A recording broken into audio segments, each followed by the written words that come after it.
I find it really irritating that all these people are out there doing these protests when the majority of Americans still support removing people that came into this country illegally.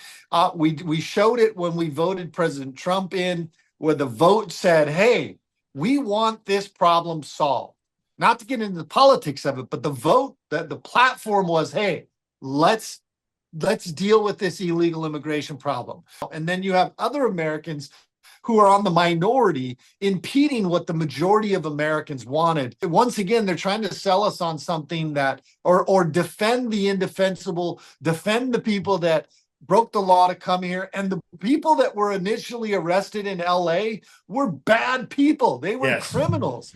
They arrested them, and then this turned out. People will say, well, what about the good people? And I said, look, there are really good people, but they broke the law to come into this country illegally, first and foremost, or they overstayed their visa, or the judge ruled they had to leave and they haven't left yet. But then if you're driving in this country, if you're here in this country illegally, you weren't able to get a license, so you're driving without a license, which means you can't have insurance, so you don't have insurance on your vehicle.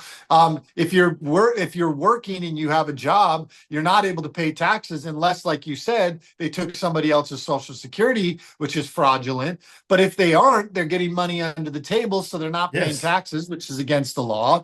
And then the list goes on and on and on of little tiny things that people don't want to, they want to ignore and say, oh, those don't matter. But they do matter. What they are is it shows a significant unwillingness to follow our laws. And this is what happens when you come into the country illegally.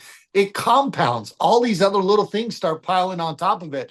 So even good people have broken many, many laws, criminally and civilly, to be in this country illegally. And so while they're starting with the hardened criminals, they all of the folks that are in here are breaking the law and probably piling more and more broken laws on top of it.